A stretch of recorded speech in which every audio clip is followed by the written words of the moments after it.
Hey, Shaman Hawk here with Shamanic Lodge, still over at Hawkins Horse Haven, Red Bull Springs, Tennessee. This part of Shamanic Truths and Shamanic Teachings is about Shamanic apprenticeships. Why should you serve a Shamanic apprenticeship? Well, so you can learn about shamanism, the real way. And when I say the real way, it's about living it. Most Shamanic apprenticeships, you're kind of in a live-in situation, or you're doing something day by day. It's got to be a daily part of your life. When I say live in, you can live with the shaman, live next to a shaman, you can work with the shaman, and it's important to do it day by day because you're growing into it.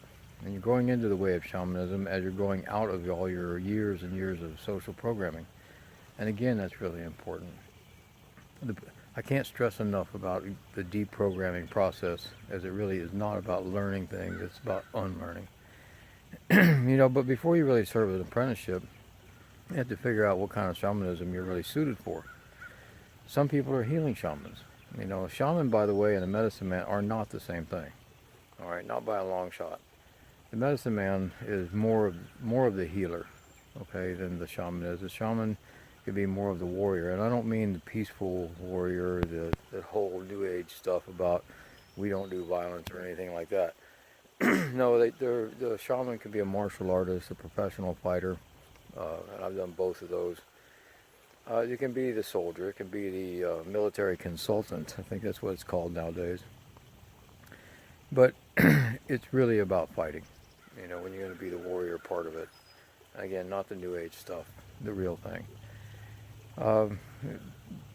But you have to have the disposition for it, all right? And before you actually start the shamanic apprenticeship, you need that screening process. And that's the other thing the shaman does.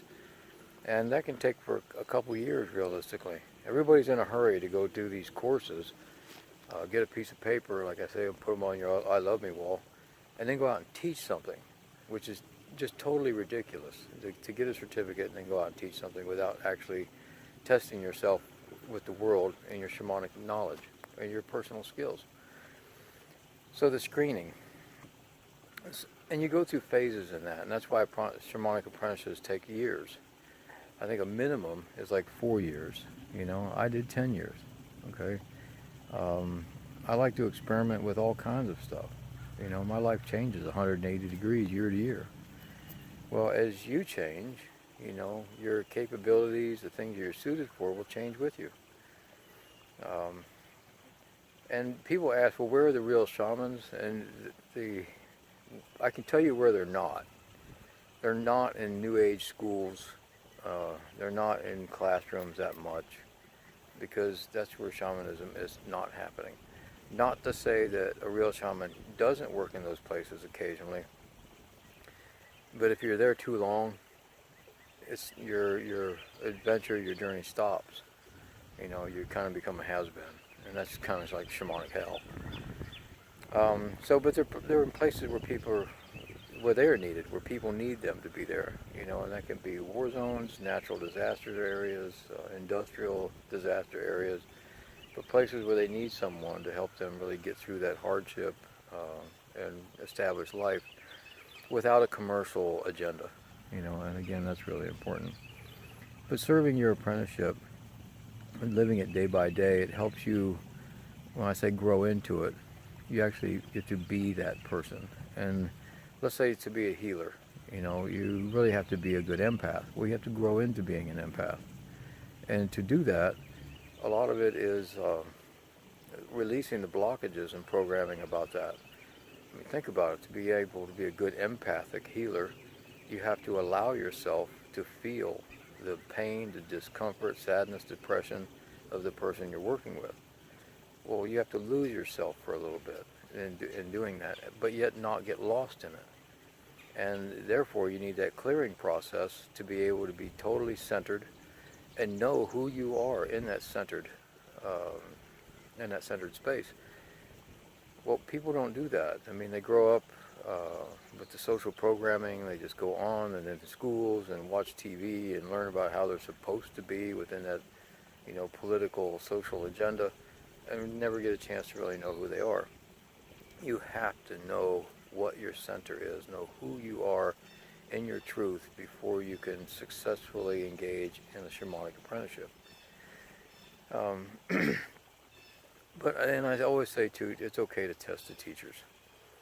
Ask questions about their personal history, their teaching background, their training background, the hardest things that they've had personally and how they overcame them, and things like that.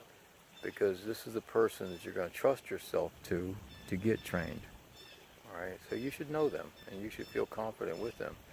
And it is okay to have a few teachers because one person could have a specialty, and another one has another specialty. And if a good shaman will also say, I've done the best with you I can in my capacity, and I think you should study with this person and recommend or put you with another person who they feel has skills better than they do at that time.